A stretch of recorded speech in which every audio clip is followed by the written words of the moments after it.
Most researchers do not struggle because they lack ideas. They struggle because their ideas are scattered everywhere.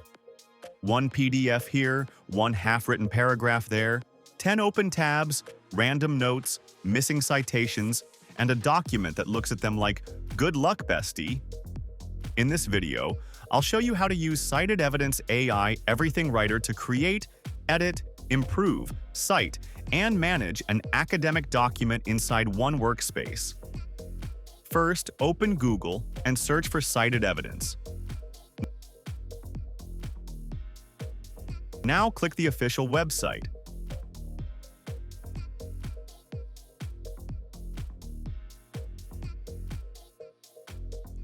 Create an account, or log in if you already have one. Once you're inside the dashboard, look at the left sidebar. You can see different sections like Home, My Library, AI Everything Writer, Proposal and Literature, Systematic Review, Manuscript Reviewer, Thesis to Manuscript, PhD Corner, Articles and Journal Search, Data Collection Tools, Research Notes, and more. For this tutorial, I'm going to open AI Everything Writer. This section is basically the document writing area inside CitedEvidence. It works like a research-focused writing editor, where you can create academic documents, continue old drafts, use AI writing, add citations, manage references, and polish your content. Now we are on the Docs page. At the top, there is a button for Blank Document. This is useful when you want to start a new research proposal, literature review, manuscript section, assignment, or thesis draft from zero. Below that, I can see my existing documents. There are also filters like All, Owned by Me, and Shared with Me. These help you organize documents depending on whether you created them yourself or someone shared them with you. There is also a Grid and List View option on the right. Grid View gives a visual document preview, while List View is better when you have many files and want a cleaner list. Now I'll open one of the existing documents. After opening the document, you can see the editor layout. On the left side, there is an outline panel. This is very useful because it breaks the document into sections.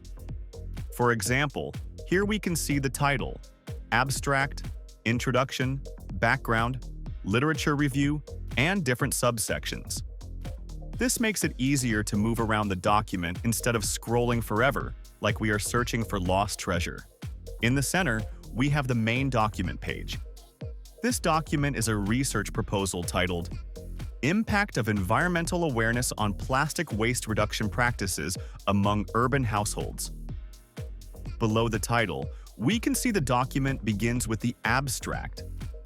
The abstract summarizes the research topic, the purpose of the study, the population, and the proposed method. At the top, there is a toolbar similar to a document editor. You can change font, text size, heading style, alignment, bullets, numbering, tables, links, and other formatting options. Now look at the top left of the editor. There are three important buttons: Write with AI, Write On, and Review On.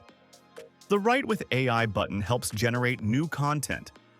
The Write On option helps continue or improve writing inside the document. The Review On option is useful when you want the tool to review or suggest improvements in your writing. Now I'll click Write with AI. A pop-up appears called Start AI Writing. Here, the tool asks, "What would you like to write about?" This is where I can enter a topic, title, or research idea. For example, I can type, Impact of Environmental Awareness on Plastic Waste Reduction Practices Among Urban Households. Below that, there are citation sources. This part is important. There are three options. Web means the tool can use online articles as citation sources. My Files means it can use documents from my library. Hybrid means it can use both online sources and my saved library documents. For this example, if I want fresh sources from the internet, I can choose Web. If I already uploaded PDFs, previous articles, or research files into my CitedEvidence library, I can choose My Files. But if I want the strongest combination, I can choose Hybrid. Once I click Start Writing, CitedEvidence begins generating or improving the content inside the document.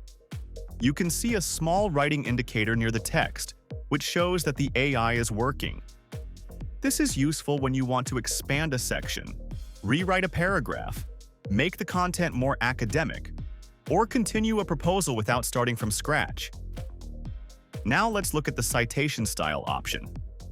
At the top, I can see APA 7 selected. This means the document is currently using APA 7 citation style. If I click this drop-down, I can see other citation styles like MLA 9th edition, Chicago author date, Harvard, Elsevier Harvard, and more. This is helpful because different universities and journals require different citation formats. Instead of manually changing every citation like a tired little formatting intern, you can select the style from here. For this example, I'll keep APA 7. At the top, I'll click Insert. Here, I can add different elements into the document, such as an image, table, drawing, chart, horizontal line, emoji, smart chips, link, bookmark, page break, and more. This is useful if I want to add a table for variables, a chart for data, or an image related to the research topic. For example, if I was writing a proposal, I could insert a table for research objectives, variables, methodology, or questionnaire items. Now let's look at the Zotero option. At the top menu, I can click Zotero. Here, I can see options like Add/Edit Citation, Add/Edit Bibliography, Document Preferences, Refresh, Unlink Citations, and Switch Word Processors. This is useful for managing references directly inside the document. For example, if I want to add a citation to a sentence, I can use Add/Edit Citation. If I want to create a full reference list at the end of the document, I can use Add/Edit Bibliography. If the citations need updating, I can click Refresh. This is especially helpful because citation management can become messy very fast. One missing comma in APA, and suddenly your whole document feels personally attacked. Now let's look at comments and suggestions. On the right side, there is a comments panel. This is where comments, suggestions, or review notes can appear. In the document, I can also see small labels like Suggest and Cite appearing near selected text. This means the tool can help improve the selected text or add citation support where needed. For example, if I highlight a sentence in the abstract, I can ask the tool to improve it, rewrite it, or support it with a citation. This is very useful for academic writing because you do not just want text that sounds nice. You need text that is clear, structured, and properly supported. Now let's look at another important feature at the top right. There is a human percentage indicator and a View and Humanize button. This helps check how the writing may appear and gives an option to humanize the text. This is useful when AI-generated writing feels too robotic or repetitive. But here is the smart way to use it. Do not just humanize blindly. First, read the paragraph yourself. Then, improve clarity, remove weak sentences, and make sure the content still sounds academic. This is useful for research proposals, literature reviews, thesis sections, manuscript drafts, academic assignments, and any document where you need structured writing with citations. Instead of writing everything manually from zero, CitedEvidence gives you a research-focused writing space where your document, outline, AI writing, citation style, references, and review tools are all in one place. That's how you use CitedEvidence AI Everything Writer to write and improve an academic document step by step.